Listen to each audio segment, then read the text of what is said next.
2020-02-02, establishing a hotel occupancy tax advisory committee, providing repealing and severability clauses, providing a Texas open meeting clause. Okay. Entertain a motion. Mr. Mayor, I move that we approve the first reading of ordinance 2020-02-02, establishing a hotel occupancy tax advisory committee, and all the other clauses that go along with that. That's the motion. I'll second that. Okay, motion's made and second. And question on that.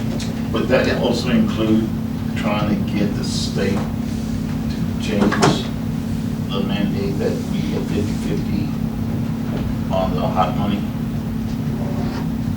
Because right now I think we're subject to 50/50. Am I on the right subject? On the hotel money right now, the way we spend those monies, 50 goes to advertising, 50 goes to the venues. Well, by law, 50% has to go to advertising, and then the remaining 50% could also be spent for advertising, but there are other allocations that you can spend up to. So, recognition of the arts, you can spend up to 15%. And so, historically, what we've done is we have to manage to ensuring that at least 50% of that goes to advertising, and then we cascade the rest across some of the different events, although some of the event spending is advertising. So Chris manages a spreadsheet where we're looking at that, events, advertising. There's certainly been some conversation at the state level relative to changing the state requirements on that. This committee could certainly contemplate and look at that relevance and make a recommendation to council based on changes. I guess, because the reason I brought it up, last year, former city manager had contacted Wanchanavitis, because we're the only city that are regulated to that, to the 50/50 clause. And he was going to sponsor the bill. He had no problem sponsoring it. When it came to Senator Pete Flores, he would not help support it. But we're the only city that we do the 50/50. And that was because back then, Representative Gallegos had introduced that bill for whatever reason, I don't know. So we were trying to get it repealed back then. So this is all about us each appointing a member Right. to provide us a recommendation on the allocation of the hotel occupancy funds based upon the current laws and regulations. Right. If we want to change the 50/50 rule, we have to go to the state. Right, right. But That's this committee's not going to. that's not gonna do it, okay. They're not gonna solve it. That's what I was No, they're not going to solve it. getting to that. I think we need to try to make that attempt again after the elections are over, see what the outcome on that is. Okay. Any discussion? None. All those in favor, raise your right hand. Opposed, like sign, motion carries. Thank you. Okay, item number 4, Councilman Stevens. Sir, so this is a result of Eric and me spending a little bit of time over in Dallas at the Southwest Railroad study, and it's all about an ordinance to say, okay, Union Pacific, we've tried to be polite, we've tried to work our way through, you've not responded, and the advice and counsel we were given was, write an ordinance and fine them. At least you'll get their attention and see if we get this to work. So that's really what this ordinance is all about. And I would propose that City Council approve the first reading of ordinance 2020-02-01, establishing a process for issuance of a citation and a fine to Union Pacific for blocking the 5th Street intersection. I'll second. Okay, motion's been made and seconded. So, and a little more background behind this, the research into this, UP has in their own procedures maximum of 10 minutes blocking an intersection. They don't follow it.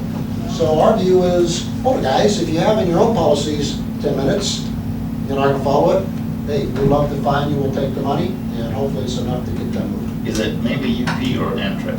Amtrak, not worried about. Amtrak, my view, That's not the problem because they only block Fifth. Right, Everyone knows their schedule. right. Union Pacific, we don't know, they show up when, so this is all about UP. Okay. compliant. Okay, just want to Right. say Yeah, Mayor and council, I've done extensive research on the applicability and legality of city ordinances on train blocking intersections. And UP, to no surprise, takes the attitude that cities cannot write an ordinance that applies to the railroad, and the railroad, and no laws apply to them. They've sued, they've been sued, there's cases that go up to the Fifth Circuit, to the Texas Supreme Court. But basically, there was a state law that said that you can't, you can't block an intersection, and the Texas Supreme Court said that if it's a general law all across the state, you can't do that because that interferes with interstate commerce. But there are some cases that indicate that if you're dealing with a specific local traffic situation, dealing with local traffic health and safety of a specific intersection, you can impose the ordinance. I anticipate Union Pacific will still come back and say, you can't do it. But the fact is, just like Councilor Stevens said, this is going to get their attention, and they're going to finally pay attention to it, and hopefully they won't do it in the future after they realize that it's going to continue to get ticketed and have to bring the train crews to Alpine Municipal Court, etc. Okay, very good. Any more discussion? Just out of curiosity, is there any type of existing cooperative agreement or agreement in general between the city and the railroad line as to this issue? So, back in 1997, there was an agreement signed, and when I reached back out to Ivan a few months ago, and had a series of conversations, both Chief Martin, David, and I talked with them specifically about not blocking this street on the westbound traffic and doing their changeover with their crew on the east side of that. At first they said no. I asked them, well, what? They said that there were safety concerns with lighting on the east side of the intersection. And so we came back and asked specifically, give us the specs of what you need. And their response back to us in an email last month was, we reviewed it, we're not gonna do anything, go pound sand. They used the word pound sand, paraphrasing, but they were gonna park the westbound trains at the landing area, and that was it. And so from that, we need to take action, and conference, several of those folks there reiterated the fact, because they were aware about them, and their comments were, hey, there's no reason why those conductors can't park on the east side of the intersection. So you'll get their attention by writing tickets and applying.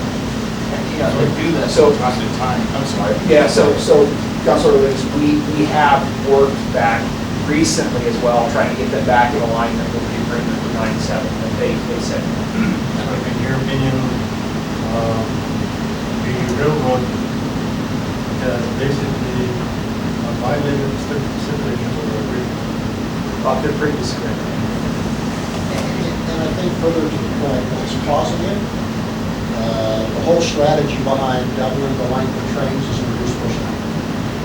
It's a cost reduction, because they're gonna end up with engines in the front, now they got train engines in the front, engines in the back, they're about to put engines in the middle, to be able to handle that full load as they go up and down the grade. So that's their strategy, to drive costs down, labor costs. In my opinion, the UP management doesn't want to go back and have a further labor relations issue with the conductors who are union laborers.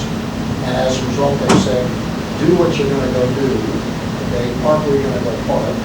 We'll solve this issue out when they go through the labor reduction activity. They just want us to fight that.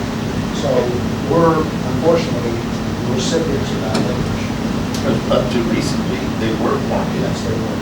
east of that because some of their employees park on that side. Yep, well, they still do. On the They east still side. park on the east side.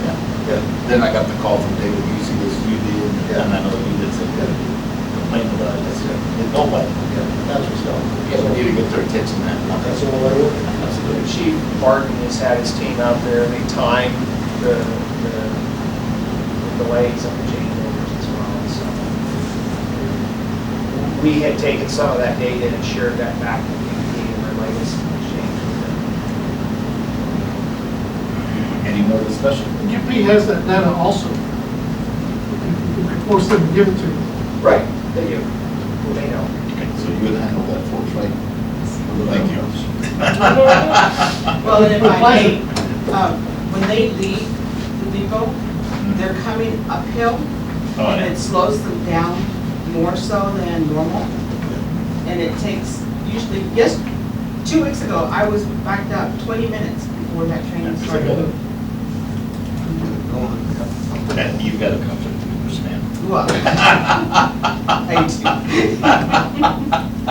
do. Any more discussion? Seeing none, all those in favor? Opposed, like sign, motion carries. Okay, we're to item number 10, and I'm gonna start on my right side this time, because I started left last time. Yeah. I'm glad you all came out even though the weather's pretty bad. Great presentations, thank you. Thanks for coming, and as you let me know, it's gonna be wet out there, so fire stations are warm and dry. Thank you for coming in this terrible rain and weather. Thank y'all for coming and great reports. Yeah, same, and David, sorry for giving you a bad time, you're doing exactly the right thing, keep on, don't even slow down. Oh, you didn't give me a bad Yeah, time. no. It's all business. Yeah, good, so thanks. And, no, as normal, we got great reports, and Chief well done on getting those messed in the door ramming machine, hope we don't have to use it. Yeah. Yeah, thank you. Great. Thank you all very much for coming, and it was a great report that I wish we would have had, but weather hadn't been so inclement. We would have loved more of the public to listen to what was said here. Chief, thank you for that gift, appreciate it. And thank you this morning when you went and took care of a problem that Yeah. my phone was ringing off the wall this morning before I could even touch my coffee.